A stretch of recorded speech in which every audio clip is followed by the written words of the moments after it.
Assalamualaikum warahmatullahi wabarakatuh. Halo, saya Rachel.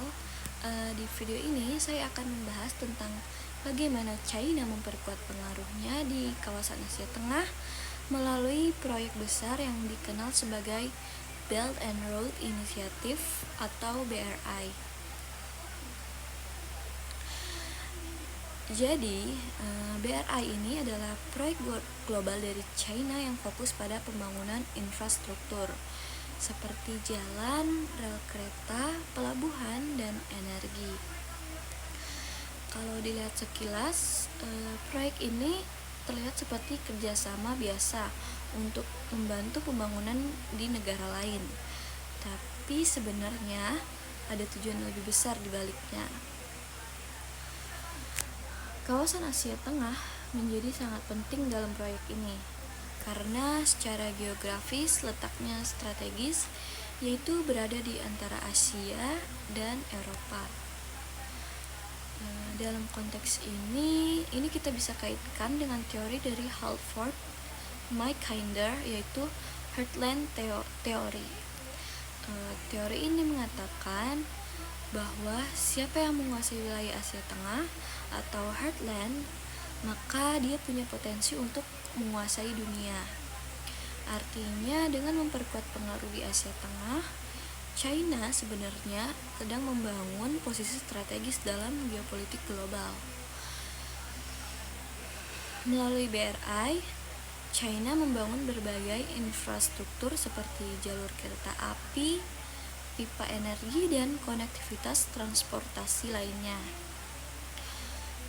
Hal ini membuat di negara-negara di Asia Tengah menjadi lebih terhubung, tapi juga semakin bergantung pada China. Nah, di sini kita mulai masuk ke analisis.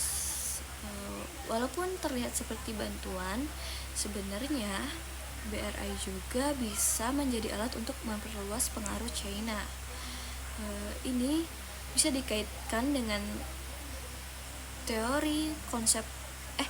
konsep soft power, yaitu cara mempengaruhi negara lain tanpa menggunakan kekuatan militer.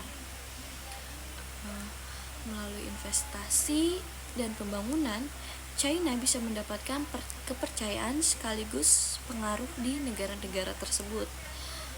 Namun di sisi lain, negara-negara di Asia Tengah juga tidak sepenuhnya pasif. Mereka menggunakan strategi yang disebut Haichin strategi. Artinya mereka tetap bekerja sama dengan China, tapi juga menjaga hubungan dengan negara lain seperti Rusia atau Barat. Tujuannya adalah supaya mereka tidak terlalu bergantung pada satu kekuatan saja. Nah, dari sini kita bisa lihat bahwa hubungan antara China dan negara-negara Asia Tengah bersifat kompleks. Di satu sisi ada kerjasama ekonomi yang saling menguntungkan, tapi di sisi lain ada juga potensi ketergantungan yang bisa mempengaruhi kedaulatan negara tersebut. Selain itu, pembangunan infrastruktur juga bisa menciptakan pengaruh jangka panjang. Misalnya, ketika suatu negara bergantung pada jalur transportasi atau energi yang dibangun oleh China, maka secara tidak langsung China memiliki posisi tawar yang lebih kuat. Ini menunjukkan bahwa kekuatan dalam geopolitik tidak selalu berbentuk militer, tapi juga bisa melalui ekonomi dan infrastruktur. Sebagai penutup, dapat disimpulkan bahwa Belt and Road Initiative bukan hanya proyek pembangunan biasa, tetapi juga merupakan strategi China untuk memperkuat pengaruhnya di kawasan Asia Tengah melalui pendekatan soft power dan pembangunan infrastruktur. China mampu meningkatkan posisinya dalam peta geopolitik global. Namun, negara-negara Asia Tengah juga berusaha menjaga keseimbangan melalui hedging strategi agar tidak terlalu bergantung pada satu negara aja. Sekian dari saya. Terima kasih sudah mendengarkan. Wassalamualaikum warahmatullahi wabarakatuh.